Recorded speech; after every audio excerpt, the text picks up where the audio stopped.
എൻ്റെ എല്ലാ പ്രിയപ്പെട്ട വിദ്യാർത്ഥികൾക്കും ലേൺ ആൻഡ് ഗ്രോയുടെ യൂട്യൂബ് ചാനലിലേക്ക് സ്വാഗതം. ഇന്ന് നമ്മൾ ചർച്ച ചെയ്യുന്നത് കംട്രോളർ ആൻഡ് ഓഡിറ്റർ ജനറൽ അഥവാ CAG, attorney general, advocate general എന്നീ ഭരണഘടനാ സ്ഥാപനങ്ങളെ കുറിച്ചാണ്. ആദ്യമായി നമുക്ക് CAG അഥവാ കംട്രോളർ ആൻഡ് ഓഡിറ്റർ ജനറൽ എന്താണെന്ന് നോക്കാം. പൊതു ഖജനാവിന്റെ കാവൽക്കാരൻ, watch dog of public purse എന്നറിയപ്പെടുന്നത് CAG ആണ്. പൊതു ഖജനാവിന്റെ കാവൽക്കാരൻ, watch dog of public purse എന്നറിയപ്പെടുന്നത് CAG ആണ്. കൂടാതെ പബ്ലിക് അക്കൗണ്ട്സ് കമ്മിറ്റിയുടെ സുഹൃത്തും വഴികാട്ടിയും, പബ്ലിക് അക്കൗണ്ട്സ് കമ്മിറ്റിയുടെ സുഹൃത്തും വഴികാട്ടിയും, പബ്ലിക് അക്കൗണ്ട്സ് കമ്മിറ്റിയുടെ കണ്ണും കാതും, പബ്ലിക് അക്കൗണ്ട്സ് കമ്മിറ്റിയുടെ കണ്ണും കാതും എന്നറിയപ്പെടുന്നതും CAG തന്നെയാണ്. CAGയെ കുറിച്ച് പ്രതിപാദിക്കുന്ന ഭരണഘടനാ വകുപ്പാണ് അനുച്ഛേദം 148. അനുച്ഛേദം അഥവാ ആർട്ടിക്കിൾ 148 CAGയെ കുറിച്ച് പ്രതിപാദിക്കുന്നത്. CAGയെ നിയമിക്കുന്നത് ഇന്ത്യൻ രാഷ്ട്രപതിയാണ്. CAGയെ നിയമിക്കുന്നത് രാഷ്ട്രപതിയാണ്. CAGയെ തൽസ്ഥാനത്ത് നിന്ന് നീക്കുന്നത്, സുപ്രീം കോടതി ജഡ്ജിയെ നീക്കുന്ന രീതിയിൽ CAGയെ തൽസ്ഥാനത്ത് നിന്ന് നീക്കുന്നത്, അതുപോലെ തന്നെ CAG രാജിക്കത്ത് നൽകുന്നത്, കേന്ദ്രത്തിന്റെ റിപ്പോർട്ട് CAG സമർപ്പിക്കുന്നത്, ഇതിനെല്ലാം ഉത്തരം ഒന്ന് തന്നെയാണ്, പ്രസിഡന്റ് അഥവാ രാഷ്ട്രപതി. ഒരിക്കൽ കൂടി നോക്കാം. CAGയെ നിയമിക്കുന്നത് രാഷ്ട്രപതിയാണ്. തൽസ്ഥാനത്ത് നിന്ന് നീക്കുന്നത്, സുപ്രീം കോടതി ജഡ്ജിയെ നീക്കുന്ന രീതിയിൽ തൽസ്ഥാനത്ത് നിന്ന് നീക്കുന്നത് രാഷ്ട്രപതിയാണ്. CAG രാജിക്കത്ത് നൽകുന്നത് രാഷ്ട്രപതിക്കാണ്. കേന്ദ്രത്തിന്റെ റിപ്പോർട്ട് CAG സമർപ്പിക്കുന്നതും രാഷ്ട്രപതിക്ക് തന്നെയാണ്. സംസ്ഥാനങ്ങളുടെ റിപ്പോർട്ട് CAG സമർപ്പിക്കുന്നത് ഗവർണർക്കാണ്. കൺഫ്യൂസ്ഡ് ആവരുത്. കേന്ദ്രത്തിന്റെ റിപ്പോർട്ട് CAG സമർപ്പിക്കുന്നത് പ്രസിഡന്റിനാണ്. സംസ്ഥാനങ്ങളുടെ റിപ്പോർട്ട് CAG സമർപ്പിക്കുന്നത് ഗവർണർക്കാണ്. ഇന്ത്യയുടെ പ്രഥമ CAG B. നരഹരി റാവു. ഇന്ത്യയുടെ ആദ്യത്തെ അല്ലെങ്കിൽ ഇന്ത്യയുടെ പ്രഥമ CAG എന്ന് പറയുന്നത് B. നരഹരി റാവു ആണ്. നിലവിലത്തെ CAG, ഇന്ത്യയുടെ നിലവിലത്തെ CAG എന്ന് പറയുന്നത് ഗിരീഷ് ചന്ദ്ര മുർമു. ഗിരീഷ് ചന്ദ്ര മുർമു അഥവാ GC മുർമു ആണ് ഇന്ത്യയുടെ നിലവിലത്തെ CAG.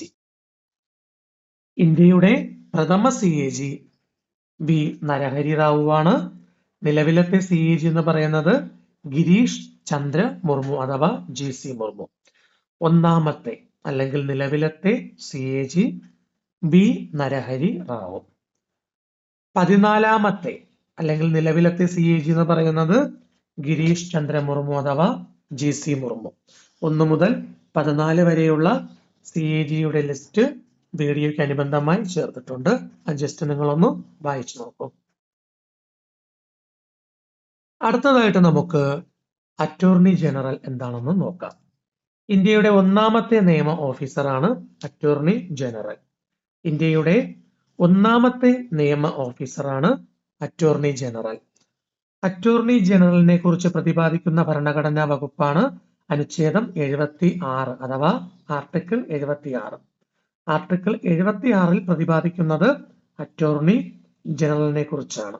ഓക്കെ, അറ്റോർണി ജനറലിനെ കുറിച്ചാണ് ആർട്ടിക്കിൾ അല്ലെങ്കിൽ അനുച്ഛേദം 76 പ്രതിപാദിക്കുന്നത്. കേന്ദ്ര ഗവൺമെന്റിന് നിയമോപദേശം നൽകുന്നത് അറ്റോർണി ജനറൽ ആണ്. കേന്ദ്ര ഗവൺമെന്റിന് നിയമോപദേശം നൽകുന്നത് അറ്റോർണി ജനറൽ ആണ്. അറ്റോർണി ജനറലിനെ നിയമിക്കുന്നത് രാഷ്ട്രപതിയാണ്.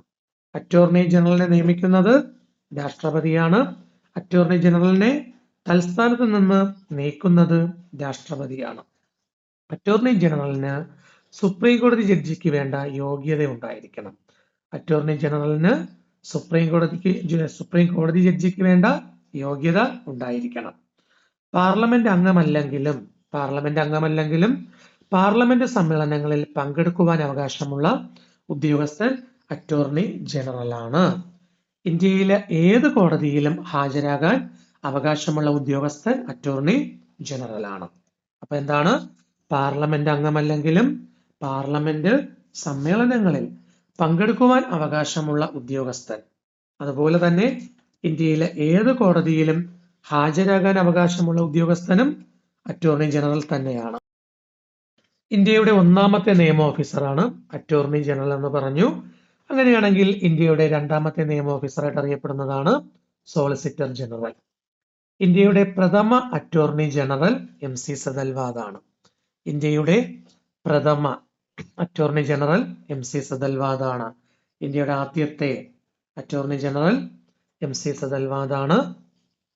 ഇന്ത്യയുടെ പ്രഥമ സോളിസിറ്റർ ജനറൽ ചന്ദർകിഷൻ ദഫ്താരിയാണ്. ഇന്ത്യയുടെ പ്രഥമ സോളിസിറ്റർ ജനറൽ ചന്ദർകിഷൻ ദഫ്താരിയാണ്. നിലവിലത്തെ അറ്റോർണി ജനറൽ R വെങ്കിട്ടരമണിയാണ്. നിലവിലത്തെ സോളിസിറ്റർ ജനറൽ തുഷാർ മേത്തയാണ്. അപ്പോൾ അത് നിങ്ങൾ മറന്നുപോകരുത്. ഇന്ത്യയുടെ പ്രഥമ സോളിസിറ്റർ ജനറൽ അല്ലെങ്കിൽ ഒന്നാമത്തെ സോളിസിറ്റർ ജനറൽ ചന്ദർകിഷൻ ദഫ്താരിയാണ്. നിലവിലത്തെ സോളിസിറ്റർ ജനറൽ തുഷാർ മേത്ത. 17ാമത്തെ അല്ലെ നിലവിലത്തെ എന്ന് പറയുമ്പോൾ 17ാമത്തെ സോളിസിറ്റർ ജനറൽ ആണ് തുഷാർ മേത്ത. അത് ഞാൻ വീഡിയോയിൽ ഒരു ലിസ്റ്റായിട്ട് അനുബന്ധമായിട്ട് കൊടുത്തിട്ടുണ്ട്. അതിനോടൊപ്പം നമ്മൾ മനസ്സിലാക്കാനുള്ളത് ഇന്ത്യയിലെ ആദ്യത്തെ അല്ലെങ്കിൽ ഒന്നാമത്തെ അറ്റോർണി ജനറൽ എന്ന് പറയുന്നത് MC സദൽവാദ് ആണ്. MC സദൽവാദ് ആണ് ഇന്ത്യയുടെ പ്രഥമ അറ്റോർണി ജനറൽ. നിലവിലത്തെ attorney general R Venkataramani. Confusion ആവരുത്. ഇന്ത്യയുടെ ആദ്യത്തെ അറ്റോർണി ജനറൽ MC സദൽവാദ്. ഇന്ത്യയുടെ ആദ്യത്തെ അറ്റോർണി ജനറൽ MC സദൽവാദ്. ഇന്ത്യയിലെ നിലവിലത്തെ അറ്റോർണി ജനറൽ R വെങ്കിട്ടരമണി. ഇന്ത്യയുടെ പ്രഥമ സോളിസിറ്റർ ജനറൽ ചന്ദർകിഷൻ ദഫ്താരി. നിലവിലത്തെ സോളിസിറ്റർ ജനറൽ തുഷാർ മേത്ത. അപ്പോ ആദ്യം മുതൽ 17ാമത് വരെയുള്ള അല്ലെങ്കിൽ നിലവിൽ വരെയുള്ള അറ്റോർണി ജനറലിന്റെയും സോളിസിറ്റർ ജനറലിന്റെയും ലിസ്റ്റ് വീഡിയോയ്ക്ക് അനുബന്ധമായി കൊടുത്തിട്ടുണ്ട്. നിങ്ങൾ അതൊന്ന് നോക്കി പഠിക്കുക. അടുത്തത് നമുക്ക് അഡ്വക്കേറ്റ് ജനറൽ നോക്കാം. അഡ്വക്കേറ്റ് ജനറൽ എന്ന് പറയുന്നത് അറ്റോർണി ജനറലിന് സമാനമായി സംസ്ഥാനങ്ങളിലുള്ള ഉദ്യോഗസ്ഥനാണ് അഡ്വക്കേറ്റ് ജനറൽ. അപ്പോൾ എന്താണ് അറ്റോർണി ജനറൽ എന്നുള്ളത് നമ്മൾ ചർച്ച ചെയ്തു. അറ്റോർണി ജനറലിന് സമാനമായിട്ട് സംസ്ഥാനങ്ങളിലുള്ള ഉദ്യോഗസ്ഥനാണ് അഡ്വക്കേറ്റ് ജനറൽ. സംസ്ഥാന ഗവൺമെന്റിന് നിയമോപദേശം നൽകുന്നത് അഡ്വക്കേറ്റ് ജനറൽ ആണ്. അഡ്വക്കേറ്റ് ജനറലിനെ കുറിച്ച് പ്രതിപാദിക്കുന്ന ഭരണഘടനാ വകുപ്പാണ് അനുച്ഛേദം 165. ഓക്കെ, അഡ്വക്കേറ്റ് ജനറലിനെ കുറിച്ച് പ്രതിപാദിക്കുന്ന ഭരണഘടനാ വകുപ്പാണ് അനുച്ഛേദം അല്ലെങ്കിൽ ആർട്ടിക്കിൾ 165. അഡ്വക്കേറ്റ് ജനറലിനെ നിയമിക്കുന്നത് ഗവർണറാണ്. അഡ്വക്കേറ്റ് ജനറലായി നിയമിക്കപ്പെടാനുള്ള യോഗ്യത ഹൈക്കോടതി ജസ്റ്റിസ് ആകുന്നതിനുള്ള യോഗ്യതയാണ്. ഓക്കെ, അപ്പൊ അത് വളരെ ചുരുക്കി വളരെ ഷോർട്ടായിട്ട് നമ്മൾ മനസ്സിലാക്കുമ്പോൾ എന്താണ്, അഡ്വക്കേറ്റ് ജനറൽ എന്ന് പറയുന്നത് അറ്റോർണി ജനറലിന് സമാനമായി സംസ്ഥാനങ്ങളിലുള്ള ഉദ്യോഗസ്ഥനാണ്. അഡ്വക്കേറ്റ് ജനറൽ സംസ്ഥാന ഗവൺമെന്റിന് നിയമോപദേശം നൽകുക എന്നുള്ളതാണ് അല്ലെ. അഡ്വക്കേറ്റ് ജനറൽ പ്രതിപാദിക്കുന്ന ഭരണഘടനാ വകുപ്പ് ഏതാണ്? അനുച്ഛേദം അല്ലെങ്കിൽ ആർട്ടിക്കിൾ 165. അഡ്വക്കേറ്റ് ജനറലിനെ നിയമിക്കുന്നത് ഗവർണറാണ്. ഓക്കെ, അഡ്വക്കേറ്റ് ജനറലായി നിയമിക്കപ്പെടാനുള്ള യോഗ്യത ഹൈക്കോടതി ജസ്റ്റിസ് ആകാനുള്ള യോഗ്യതയാണ്. കേരളത്തിന്റെ നിലവിലത്തെ അഡ്വക്കേറ്റ് ജനറൽ എന്ന് പറയുന്നത് ആരാണ്? K. ഗോപാലകൃഷ്ണ കുറുപ്പാണ്. കേരളത്തിലെ നിലവിലത്തെ അഡ്വക്കേറ്റ് ജനറൽ K. ഗോപാലകൃഷ്ണ കുറുപ്പാണ്. ആദ്യത്തെ അഡ്വക്കേറ്റ് ജനറൽ MK നമ്പ്യാറാണ്. സോ ഇന്നത്തെ ക്ലാസ്സിൽ നമ്മൾ ഭരണഘടനാ സ്ഥാപനങ്ങളുമായി ബന്ധപ്പെട്ടുള്ള 3 കാര്യങ്ങളാണ് പഠിച്ചത്. ഏതൊക്കെയായിരുന്നു? CAG, comptroller and auditor general, അതുപോലെ തന്നെ അറ്റോർണി ജനറൽ, അഡ്വക്കേറ്റ് ജനറൽ. അടുത്തൊരു ക്ലാസ്സിൽ അല്ലെങ്കിൽ അടുത്തൊരു വീഡിയോയിൽ നമുക്ക് ദേശീയ പട്ടികജാതി പട്ടികവർഗ കമ്മീഷനെ കുറിച്ച് കൂടി നോക്കാം. ഓക്കെ, അപ്പോൾ ഈ വീഡിയോസ് എല്ലാം കാണുക, സപ്പോർട്ട് ചെയ്യുക. മാക്സിമം PSCക്ക് പഠിക്കുന്ന വിദ്യാർത്ഥികൾക്ക് ഈ വീഡിയോസ് ഒന്ന് ഷെയർ ചെയ്ത് കൊടുക്കുക. Okay, thank you.